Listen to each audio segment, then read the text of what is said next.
नमस्कार दोस्तों, स्वागत है आपका स्टडी फॉर सिविल सर्विसेज में। वीडियो को पूरा देखिए। कोई भी आपका फीडबैक है, कोई सजेशन है, तुरंत वीडियो में कमेंट करके जरूर बताइए। अच्छा लगे तो वीडियो लाइक जरूर कर लीजिए और ऐसे वीडियो लगातार फ्री में पाने के लिए चैनल को तुरंत सब्सक्राइब कर लीजिए और बेल आइकन को जरूर टैप कर लीजिए ताकि आगे भी सारे वीडियो आपको मिलते रहे। यूट्यूब में फॉलो करते हैं तो प्लीज ये वाला फ्री टेलीग्राम चैनल जरूर ज्वाइन कर लीजिएगा। सारे नोटिफिकेशन, सारे अपडेट यहीं पे आते हैं, ध्यान रखिएगा। स्टडी फॉर सिविल सर्विसेज का कोई भी पेड ग्रुप अगर आपको ज्वाइन करना है तो सिर्फ 856480560609797523864455 यही नंबर है हमारे, सिर्फ जहां पे कॉल या व्हाट्सएप कर सकते हैं।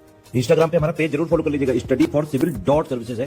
ट्विटर पे हमको जरूर फॉलो कर लीजिएगा, @study for civil। इस वीडियो में हम जीएस पेपर 3 का टॉपिक डिस्कस करेंगे। अर्थव्यवस्था से रिलेटेड हम जानेंगे कि संपत्ति मुद्रीकरण यानी कि एसेट मोनेटाइजेशन क्या होता है और किस तरीके से भारत की अर्थव्यवस्था को बढ़ावा दे सकता है। तो चलिए बढ़ते हैं क्वेश्चन की ओर। हमारा क्वेश्चन कह रहा है कि अगर सही तरीके से इस्तेमाल किया जाए तो एसेट मुद्रीकरण भारत की बढ़ती अर्थव्यवस्था को बढ़ावा दे सकता है। टिप्पणी करें। Asset monetisation can give a boost to the growing economy of India if used properly. Comment. तो चलिए आगे बढ़ते हैं और आंसर देखते हैं।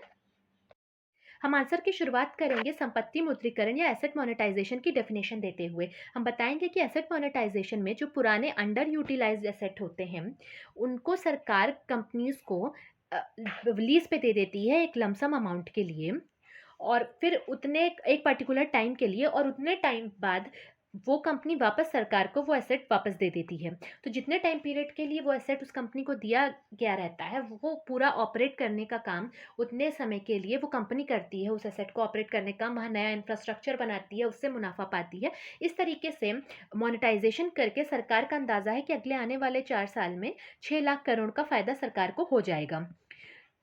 जैसे कि आपको मैं एग्जांपल से समझाती हूँ कि अगर कोई पर्टिकुलर रोड है, एक जगह से दूसरी जगह जाती है, इस रोड को सरकार ने किसी कंपनी को 1000 करोड़ रुपए में, रोड क्या आप हाईवे मान लीजिए, या हाईवे है, 1000 करोड़ रुपए में किसी कंपनी को 15 साल के लिए दे दिया। तो अब इस पूरे हाईवे को ऑपरेट करेगी वो कंपनी 15 साल के लिए। यहाँ पे वो दुकानें बना सकती है, ढाबे बना सकती है, उससे जो भी फ़ायदा आएगा इस कंपनी का हो जाएगा। यहाँ पे टोल वो कंपनी लेगी और उसके बाद इतने साल ऑपरेट करने के बाद वापस से सरकार को कर देगी। और जो फिर इंफ्रास्ट्रक्चर और बनाएगी कंपनी, नया इंफ्रास्ट्रक्चर बनेगा।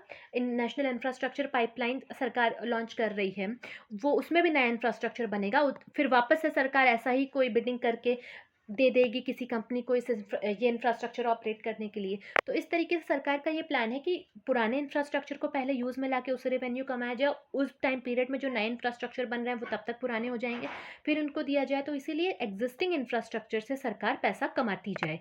तो ये काफ़ी अच्छा इनिशिएटिव हो सकता है। फिर हम देखेंगे कि ये एसेट मोनेटाइजेशन ये 3 सेक्टर्स में मेनली यूज़ किया जाता है। रोड्स, रेलवे और पावर सेक्टर में इनका यूज़ किया जाता है। अब हम आते हैं नेशनल मोनेटाइजेशन पाइपलाइन। तो इससे नीति आयोग ने इसका फ्रेमवर्क लॉन्च किया है। इसमें वो लिस्ट है, उन सारे सेक्टर्स की लिस्ट, उन सारे एसेट की लिस्ट है जो कि आगे आने वाले समय में प्राइवेट कंपनी को लीज पे दिए जाएंगे। तो इसे अंडर यूटिलाइज्ड एसेट्स को अगर लीज पे दिया जाएगा तो एस्टिमेट लगाया गया है कि 6 लाख करोड़ रुपए का गवर्नमेंट को आने वाले टाइम में प्रॉफिट होगा, जिससे कि इकोनॉमी को काफ़ी फायदा देखने को मिलेगा।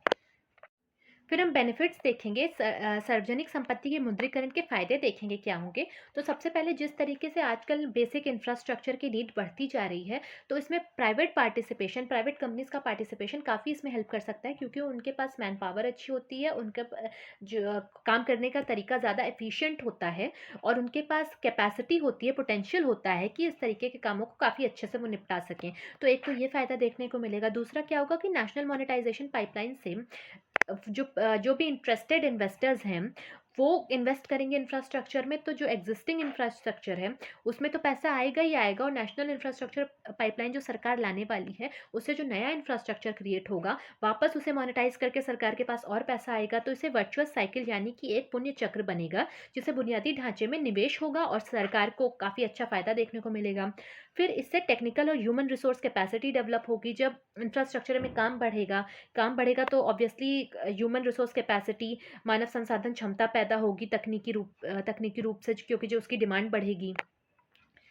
फिर सबसे बड़ा फ़ायदा हमें ये देखने को मिलेगा कि ओनरशिप जो है उस पर्टिकुलर एसेट की, संपत्ति का जो स्वामित्व है, वो सरकार के पास रहेगा। जैसे प्राइवेटाइज़ेशन या निजीकरण में होता है कि ओनरशिप कंपनी के पास ट्रांसफ़र हो जाती है, फिर वो अपने हित में काम करती है, जनता के हित में काम नहीं करती है। तो ऐसा नहीं होगा। जो एसेट रहेगा, कंपनी उसको ऑपरेट करने के बाद जितने टाइम के लिए वो एसेट कंपनी को मिला है, उसके बाद वो सरकार को वापस कर देगी। फिर ये है कि ये जो पूरा मॉडल है ये यूज़र पे प्रिंसिपल पे चलेगा, यानी कि करदाताओं पे, टैक्स पेयर पे कोई एक्स्ट्रा बर्डन नहीं पड़ेगा।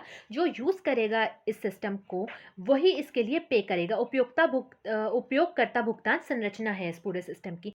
अब हम एसेट मोनेटाइजेशन के कुछ सक्सेसफुल एग्जांपल देखेंगे इंडिया में क्या-क्या हैं। जैसे national highway authority of India, राष्ट्रीय राजमार्ग प्राधिकरण जो है ये हाईवे बनवाता है प्राइवेट कंपनी से।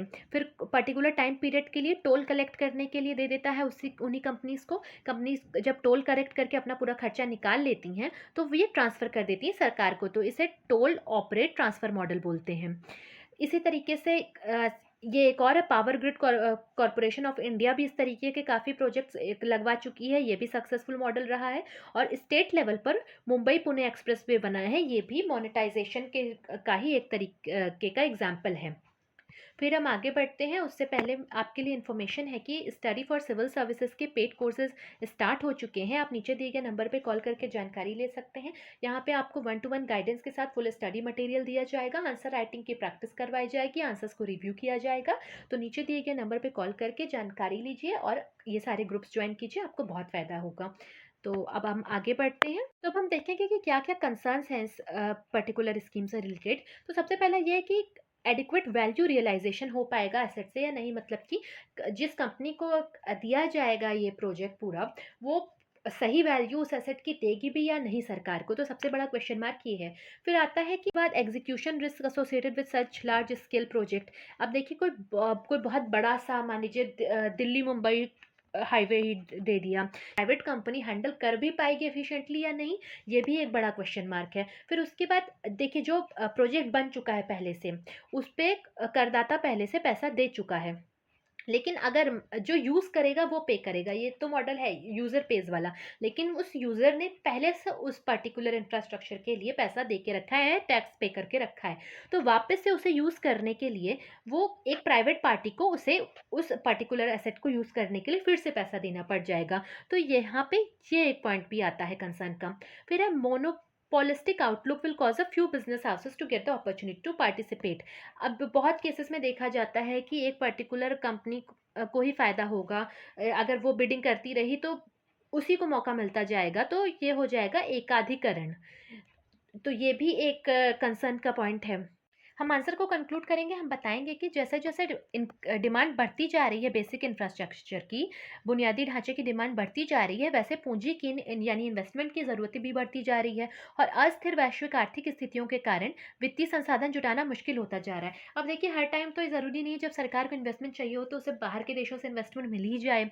तो ऐसी पॉलिसीज़ आनी चाहिए पब्लिक और प्राइवेट सेक्टर के कोलैबोरेशन से, निजी क्षेत्र और सार्वजनिक क्षेत्र के सहयोग से, कि इन्वेस्टमेंट किया जा सके बेसिक इंफ्रास्ट्रक्चर में। और बेसिक इंफ्रास्ट्रक्चर जैसे जैसे डेवलप होगा, बुनियादी ढांचे के निर्माण से देश के नागरिकों को सामाजिक आर्थिक विकास और जीवन की उन्नत गुणवत्ता प्रदान करने में मदद मिलेगी। अब जैसे प्राइवेट कंपनीज आप सरकार के साथ आएंगी, कोलैबोरेट करेंगी, तो प्राइवेट कंपनी को भी, देश की ही कंपनी को फ़ायदा होगा, साथ ही साथ सरकार को भी फ़ायदा होगा। तो इससे ये होगा कि एक तो दोनों कंपनीज़ को फ़ायदा हो रहा है, सरकार को भी, प्राइवेट कंपनीज़ को भी। और साथ ही साथ जब भी सरकार को इन्वेस्टमेंट की ज़रूरत है तो उसे देश के अंदर से ही मिला जा रहा है।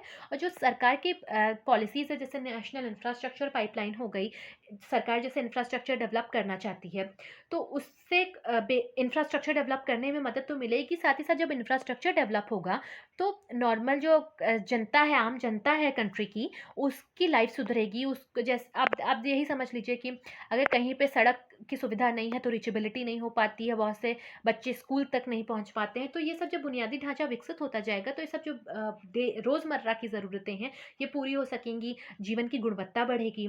तो हम इसी के साथ अपने आंसर को पूरा करेंगे। तो चैनल के साथ बने रहिएगा। आगे आने वाले समय में हम और करंट अफेयर्स से को लिंक करके काफ़ी सारे स्टैटिक पोर्शन को कवर करेंगे। तो थैंक यू फॉर वॉचिंग। मिलते हैं नेक्स्ट लेक्चर में।